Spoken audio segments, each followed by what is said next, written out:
Más allá del orden económico, vayamos un poco al lado político e incluso más allá, al lado ideológico. Cuando escucho las denuncias y de lo que hemos leído, se habla mucho de los sindicatos, se habla mucho de izquierdas y derechas, pareciera. ¿Esto también puede obedecer un poco a lo que es la derecha y lo que es la izquierda al momento de buscar u obtener justicia?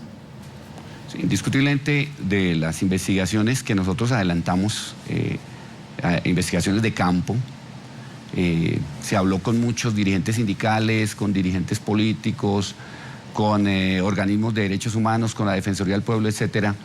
Sí había un enfrentamiento entre sectores de la extrema derecha y la actividad de las guerrillas, de las FARC, del ELN y del EPL en esta zona del Cesar. Contrario a lo que se piensa, la mayor actividad de secuestro allí en el Cesar fue el EPL. Y sabemos que el EPL terminó, después de su desmovilización, ligado estrechamente a la Casa Castaño en uno de los hechos de la degradación del conflicto. Muchos de los dirigentes sindicales, pues se ha dicho que fueron asesinados por cuestiones ideológicas. Pero la investigación nuestra llega a una conclusión, y es que allí había una racionalidad económica más que política. Muchos de los dirigentes sindicales fueron asesinados de manera sistemática, centralizada la información por el Estado a través del DAS, Departamento Administrativo de Seguridad de la Presidencia de la República.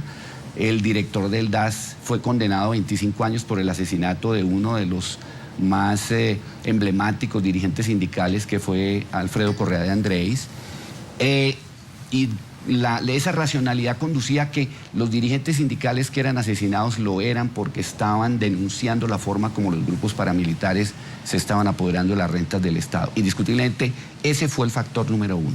Pero los gobiernos de ese momento hicieron algo durante las investigaciones, más allá de este caso, por ejemplo, que me acaba de decir del exdirector del DAS en ese entonces. Pues se han hecho algunos avances, pero son mínimos.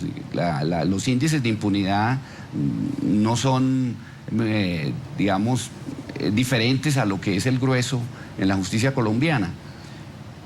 Pero lo que se ha avanzado sí ha sido bastante significativo en demostrar que los grupos paramilitares aliados con empresarios, con militares activos, obviamente minorías, pero hubo una política dirigida por entidades del Estado que coordinaron labores de inteligencia y contrainteligencia contra las organizaciones sindicales. Eso es un hecho que ha quedado absolutamente palpable, no solamente en las investigaciones de Arcoíris, sino a través de las sentencias que ha venido produciendo la justicia. Señor Rojas, estas investigaciones, si es que existe además esa justificación o esa excusa, si vale el término, de decir que tal vez las cúpulas en sus países de origen de estas empresas no estaban al tanto de lo que hacían las gerencias que tenían en Colombia, ¿es válida, ha sido utilizada y ha sido tomada en cuenta? Es decir, es difícil que no haya habido un conocimiento por parte de las casas matrices de los comportamientos que se estaban dando, porque las noticias en ese periodo entre 1996 y 2006 eran demasiado preocupantes sobre lo que estaba pasando en Colombia. Yo lo que sí les puedo decir, y eso lo informa también la organización, es que no hubo tampoco ningún intento por parte de la cúpula de estas organizaciones a nivel internacional ni nacional por tratar de parar esa violencia en esas regiones.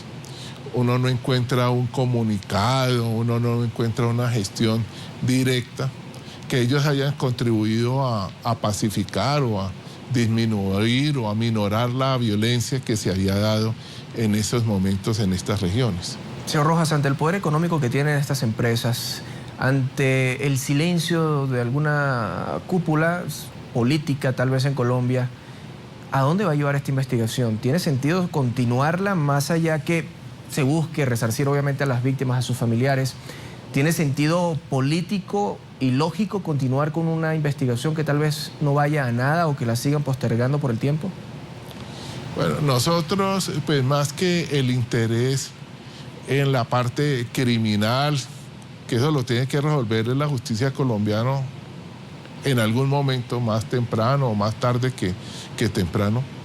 Nuestro interés es que haya una nueva conciencia a nivel europeo y a nivel de las personas que compran este tipo de materiales en Europa. Es decir, que debe haber algún tipo de sanción moral o económica, y por eso es que se ha planteado el tema de la no compra de materias primas de empresas que estén comprometidas en violaciones de derechos humanos. Esta no es la primera vez que pasa en Colombia. Hace unos años sucedió con el banano en Urabá, una campaña en Europa que se llamó Banano Amargo, y que hubo una suspensión de compras de banano en el país. Hay algunos países que ya han tomado decisiones al respecto. El caso de Dinamarca. Dinamarca no le está comprando carbón a Drummond. Entonces, más que una sanción, o lo que nosotros sí esperamos en estos momentos es que ellos modifiquen su conducta frente a las víctimas. Y no solamente que las reparen, sino que ellos también contribuyan a generar un ambiente en las regiones de respeto a los derechos humanos, a los derechos de organización sindical y a construir paz en este país. Señor Pedraza, ¿qué tanto vale la vida del latinoamericano? ¿Qué tanto vale la vida del colombiano para estas multinacionales europeas? ¿Y qué tanto además defiende el gobierno de turno o la Fuerza Armada la vida de esos colombianos, de esos campesinos que trabajan allí? ¿Y a qué le dan prioridad, si vale la comparación? ¿A qué le dan la prioridad? ¿A la vida del colombiano o a la inversión de un extranjero? Bueno, la respuesta es muy compleja. Indiscutiblemente las multinacionales, y no solamente en Colombia, sino en todos los países del mundo, pues para ellas priorizan sus intereses económicos, la rentabilidad, y viven bajo la presión de su desempeño en la bolsa. Y por esas razones muchas veces ponen en segundo plano los intereses, el bienestar y la vida cotidiana de los habitantes de las zonas donde ellos llegan. Yo creo que aquí ha habido algunos avances importantes en torno a que el gobierno actual pues, ha ido en la línea correcta en algunos aspectos. Al exigir la responsabilidad social empresarial, por lo menos la tenemos en la ley como una obligación de las multinacionales, cosa que hace algunos años era absolutamente imposible de pensar. Y lo que también debe haber es una movilización de toda la sociedad nuestra en apoyo precisamente de las iniciativas que asumen las ONGs europeas. Yo pienso que debe haber una respuesta también de apoyo de todos los organismos de derechos humanos, de las organizaciones sindicales al planteamiento que ha venido haciendo Pax Christi, en el sentido de que tiene que haber una conciencia mundial sobre la responsabilidad que tienen las multinacionales en la explotación de los recursos naturales en los países pobres o en los países que no tienen las mismas condiciones de las grandes economías del mundo. Señor Pedraza, usted que maneja ese tema, hablemos más de lo real que lo utópico en este caso. ¿Cree que realmente va a llegar la reparación para los familiares de estas víctimas? Pues yo soy optimista en la perspectiva de lo que se ha venido dando en estos últimos meses en el país, y especialmente a raíz del proceso electoral, que indiscutiblemente significó un avance en torno a que el grueso de la población colombiana está por la paz. Quedaron atrás y quedaron un poco disminuidos los sectores que buscan la guerra.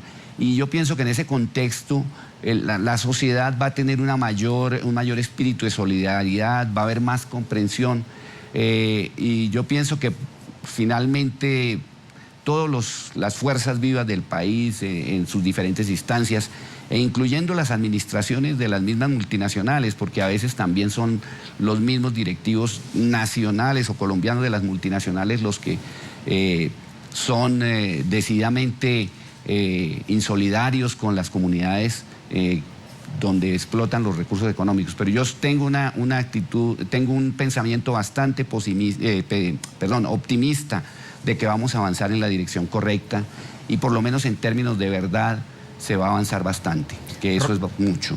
Rodrigo Rojas, vocero de Pax para Colombia, Hernán Pedraza, investigador de la Corporación Nuevo Arcoíris en Colombia. Gracias a ambos por haber estado con nosotros en la tarde del fin de semana. Gracias. Gracias. Buenas tardes. Gracias por invitarnos.